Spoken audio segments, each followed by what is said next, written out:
todos e sejam bem-vindos a mais um Passa a Bola aqui na Rádio Transforma. Olá também, Fernando, e obrigada por te juntares a nós mais uma semana.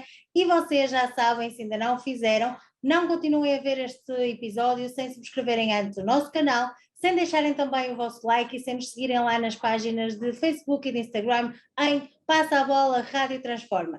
Dados aqui estes recados, Fernando, vamos sem mais demoras para os temas desta semana, que são muitos, e vamos começar pela final das competições europeias, não é isso? Sim, olá Ana, boa tarde para ti e para todos os nossos ouvintes e aqueles que nos vão acompanhar em mais um Passa a Bola, com bola redondinha, um bom bar e pessoas honestas a trabalhar aqui no programa e sem sistemas ocultos, que é o que temos mais, infelizmente, neste país, plantado à beira-mar.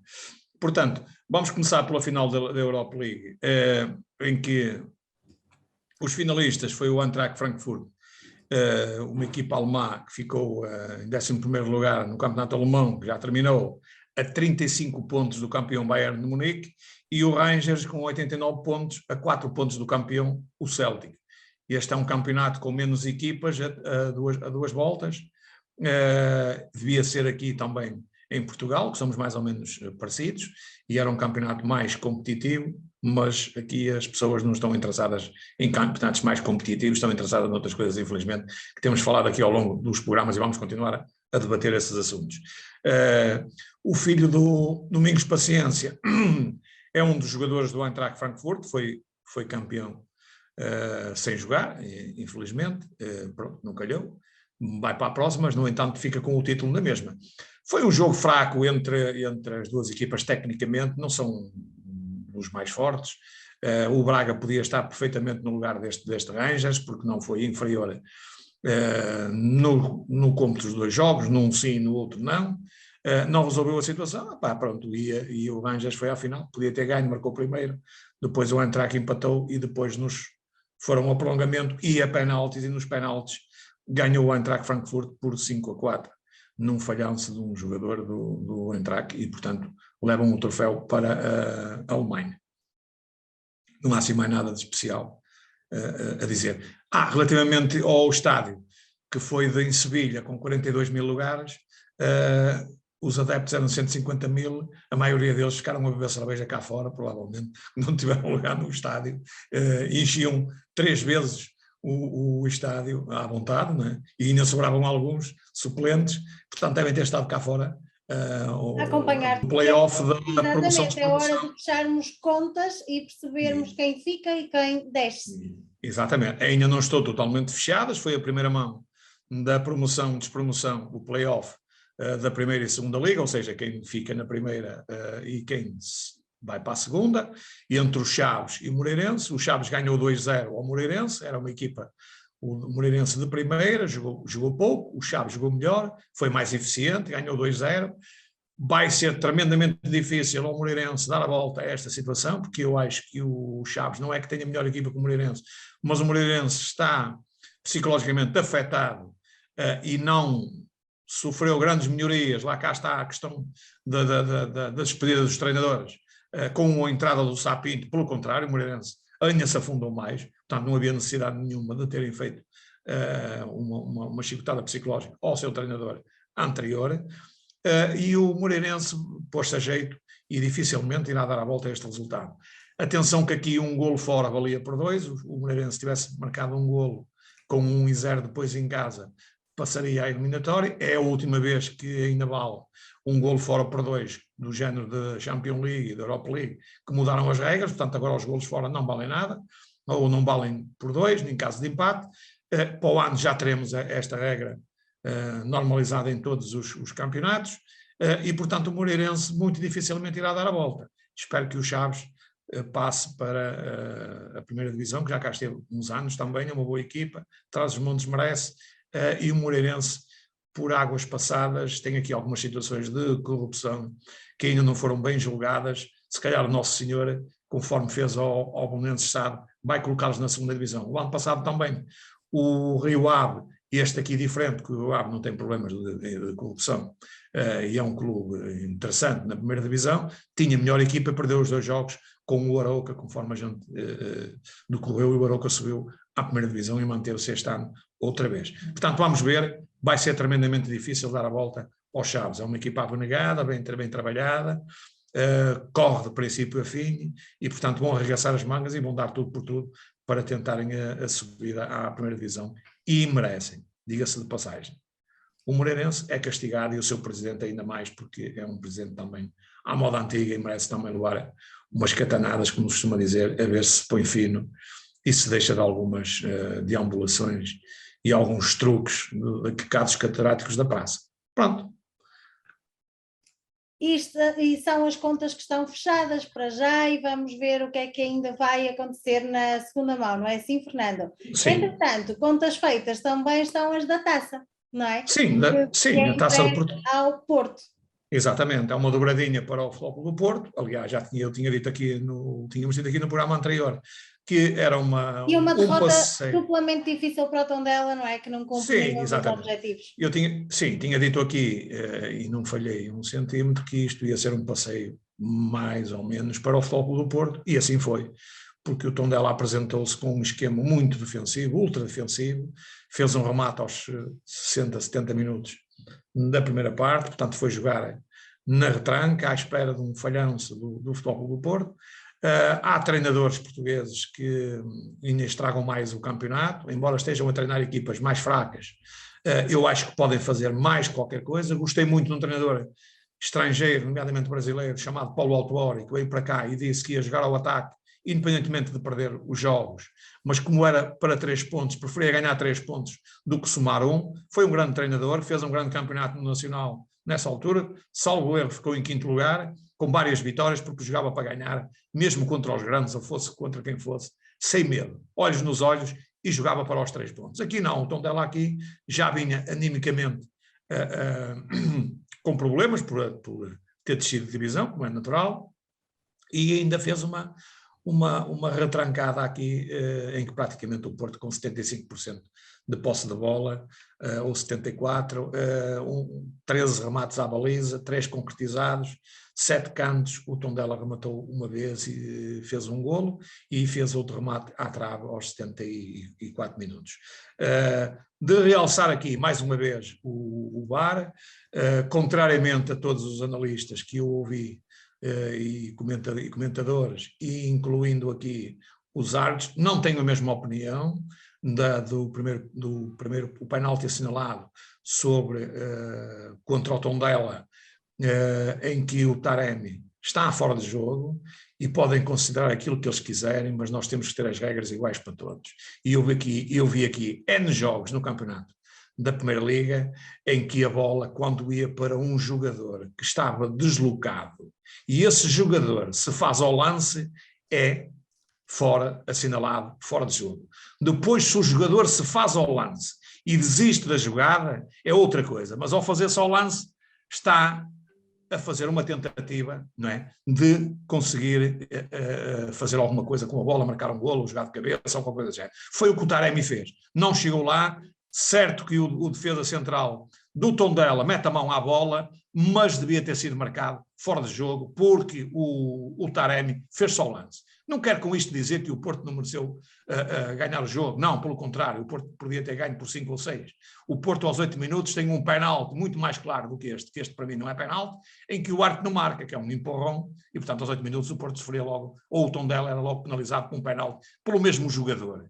Não sei o que é que deu a este jogador, que ele conseguiu fazer 3 penaltis num desafio. Um que não foi assinalado, um que foi assinalado e outro mais à frente assinalado também, em que o Taremi falhou. Portanto, o Porto ganhou sem empurrões aqui da arbitragem, mas, no entanto, aos 21 minutos, como não tinha marcado nenhum golo, isto é sempre um empurrãozinho que se dá, e isto é como aos carros a gasóleo, não é? Que demoram um bocado a pegar, mas depois de pegar, embalados, ninguém os para, não é? Portanto, O Porto ganhou merecidamente, não está em causa, volto a frisar para não haver equívocos aqui, não está em causa a dobradinha do Futebol Clube do Porto, foi muito superior ao Tondela e, portanto, é mais um troféu arrecadado na era dos 40 anos do Pinto da Costa e do Futebol Clube do Porto. Pronto. Tem aqui um jogador interessante, aqui um lateral esquerdo, chamado Neto Borges. Andam aqui alguns clubes distraídos, que andam só a ir buscar jogadores do Jorge Mendes. E há aqui um jogador muito interessante do Tondela, um defesa esquerdo muito interessante, joga muitíssimo bem, é um bom jogador e joga muito bem de cabeça e faz golos, estamos a falar, no Tondela.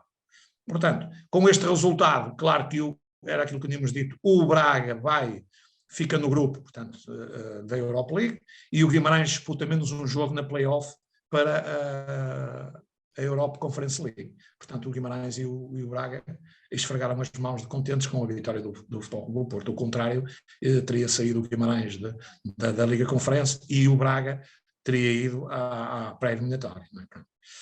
É? Portanto, em termos de vencedores da Taça de Portugal, só para darmos aqui um ranking muito rápido, o Benfica continua na frente com 26 vitórias, o Porto com 18, o Sporting com 17, o Boa Vista com 5, o Braga 3, Setúbal 3, Belenenses 3, Académica 2, Aves 1, Guimarães 1, Beira-Mar 1, Estrela da Amadora 1 e Leixões 1.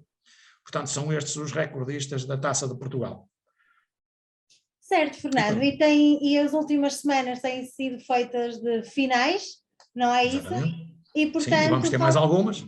Exatamente, vamos ter mais algumas e falta-nos falar da final da Liga dos Campeões, é isso? Sim, e da Conferência Europa League, que é a primeira, que é no dia 25, portanto amanhã, entre a equipa do Mourinho, a Roma, e o Feyenoord, a equipa holandesa ou dos Países Baixos, como é chamado agora.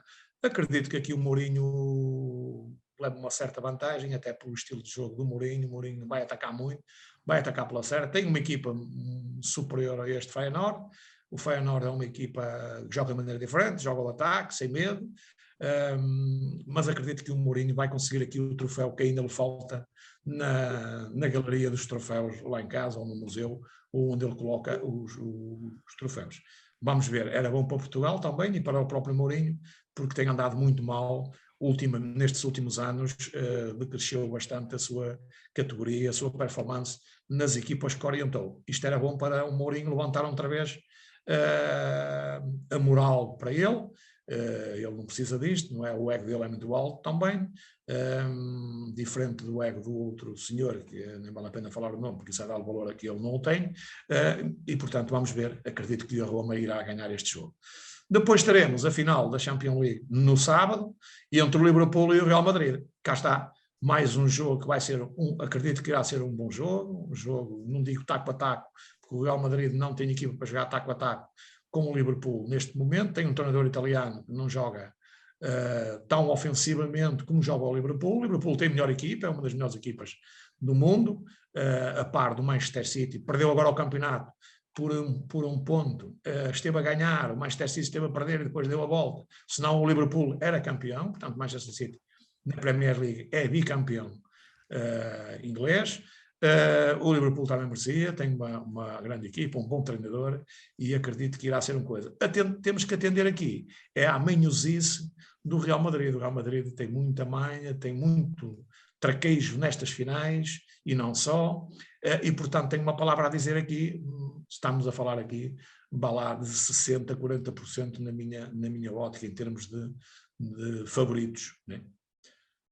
E pronto, vamos aguardar. Vamos aguardar, temos então essas finais ainda para discutirmos e para vermos como é que ficam estes resultados. E também para discutirmos, já temos aquilo que se vai falando do mercado de transferências, não é, Fernando?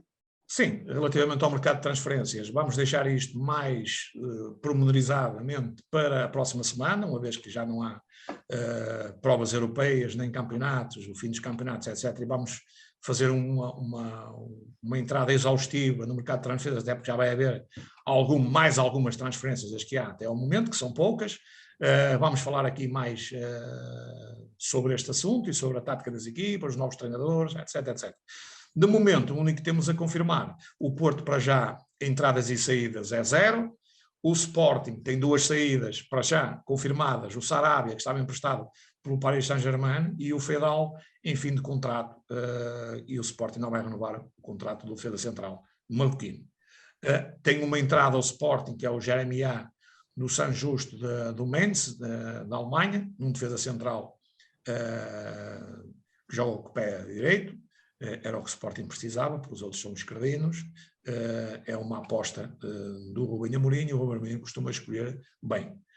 Lamento que aqui no futebol português tenha dito mais que uma vez, e já vamos falar aqui à frente, que ninguém se tenha virado para já, e uma vez que já vai ser difícil para o Poroso, para mim é o melhor defesa central do campeonato português, volto a frisar, e que se encontra ao serviço do Boa Vista, e salvo erro vai ser vendido por 3,5 milhões. Eu até comentei isto no Facebook e no Passa a Bola,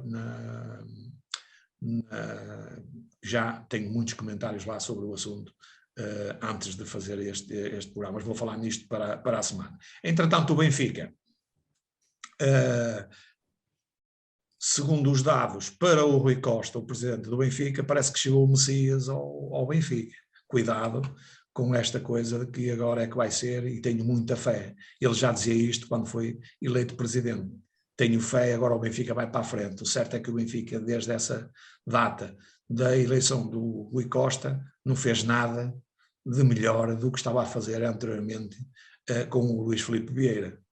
Pelo contrário, em algumas circunstâncias. Bem, portanto, muito cuidado com estas brincadeiras. O Benfica tem uma tarefa árdua, muito difícil, mesmo para este treinador, ou se fosse para o Guardiola ou o Klopp, que são os melhores treinadores de momento a nível mundial, seria muito difícil, aliás, não se iam meter nisto, seria muito difícil, porque o grande problema do Benfica não vai ser nas aquisições, o problema do Benfica vai ser em vender os jogadores que estão desmoralizados, estão em baixa em termos de dinheiro, daquilo que vale, não é?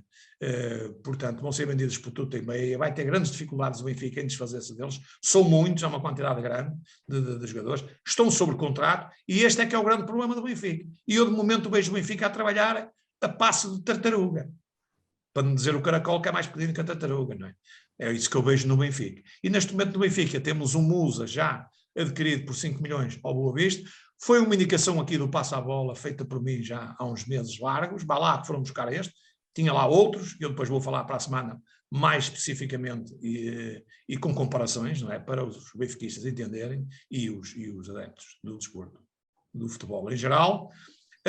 E também posso dizer que este Musa, independentemente das opiniões, muita gente torce o nariz, muitos benfiquistas e tudo, depois podem apostar que este Musa vai valer 30 golos. Isto dizer já, antes de começar o campeonato, que não é depois de sair o Euromilhões, que toda a gente adivinhava. Não, deve-se dizer as coisas antes. Este Musa, na tática do Smits, no treinador do Benfica, com alguns jogadores que, se forem adquiridos e forem bons jogadores, e adquiridos como faz o Sporting, cirurgicamente, este avançado centro, que é superior aos 3 juntos, Seferovic, Aranchuk e ao Rodrigo Pinho, que temos lá, que eu considero muito superior a estes 3, ele irá marcar no mínimo 30 golos. Nós depois vamos estar cá para ver quem é que tinha razão e quem é que precisa de futebol.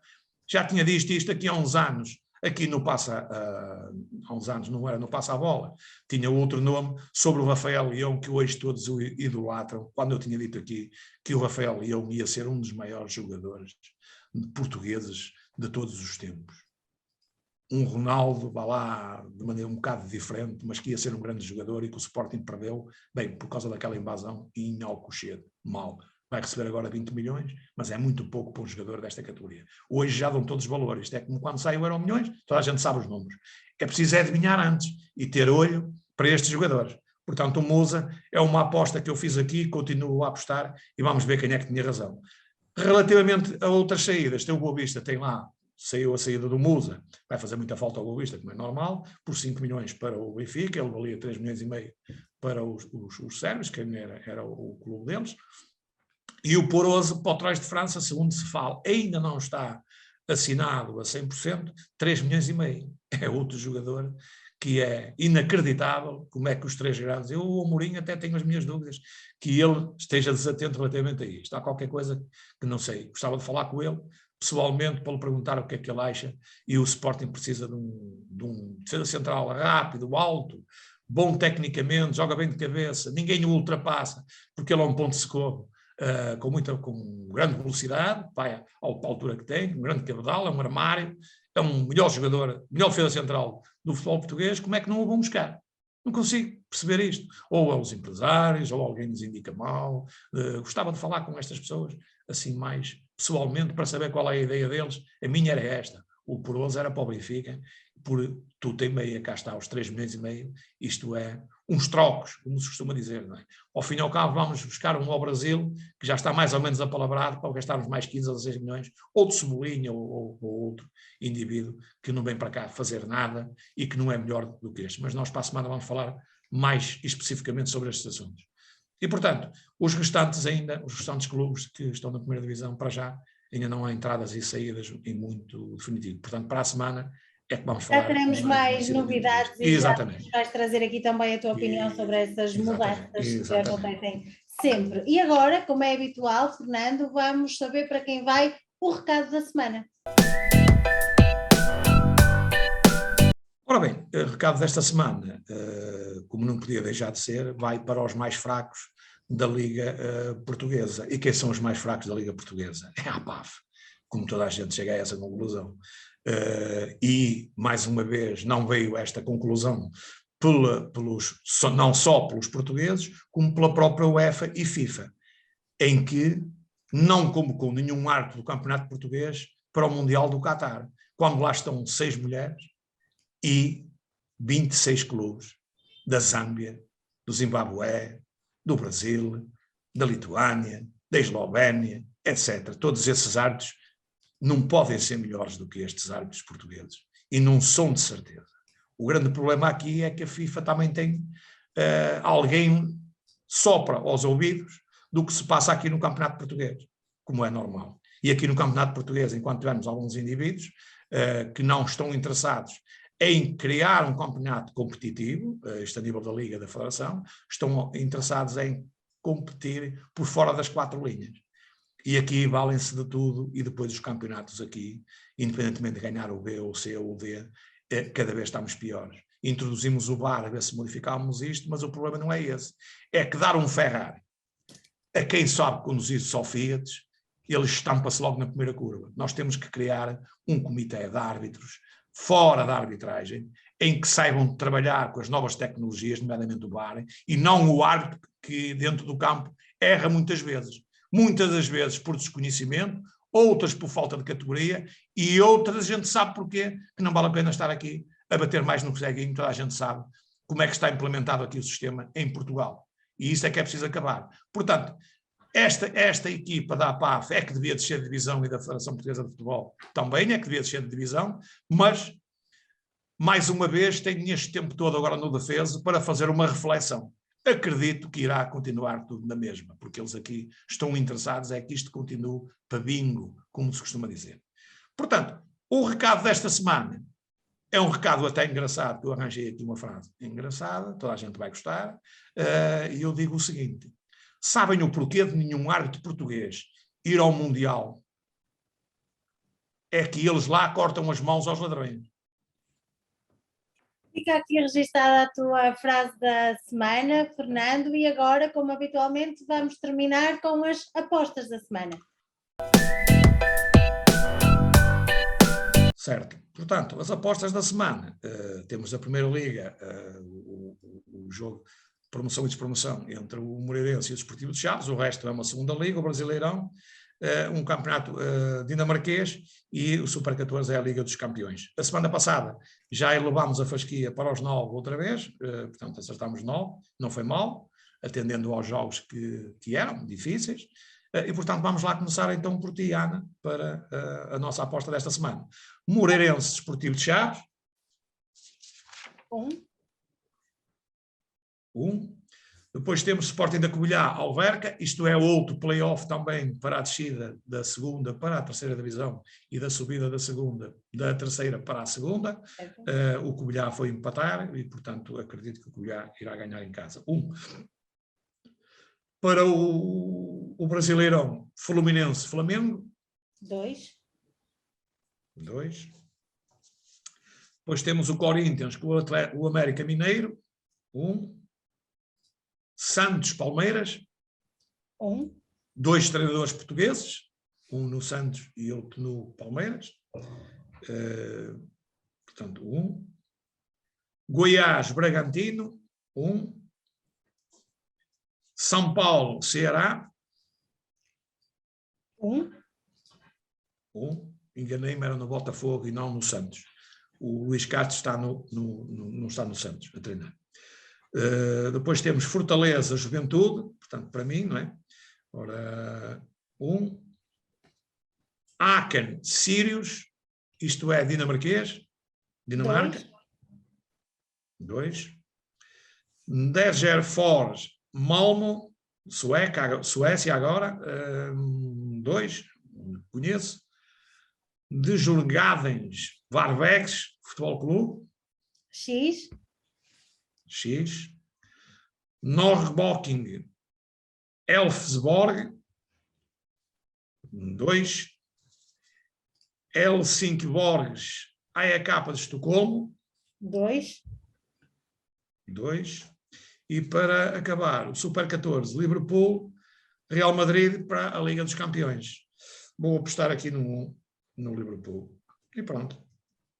Está feito. Estão feitas as nossas apostas. Obrigada, Fernando. Vamos ver como é que correm aqui com equipas em que nós não costumamos apostar. Vamos ver como é que nos saímos esta semana. Obrigada por ter juntado a nós em mais um episódio deste Passa a Bola. Já sabem, se ainda não fizeram, não deixem mesmo de subscrever agora o nosso canal antes de saírem deste vídeo. Deixarem também o vosso like para nos ajudarem a crescer aqui nesta comunidade do YouTube e seguirem-nos nas páginas de Facebook e de Instagram em Passa a Bola Rádio Transforma para não perderem nenhuma das nossas novidades. Eu e o Fernando, como habitualmente já sabem, voltamos para a semana para passarmos novamente a bola.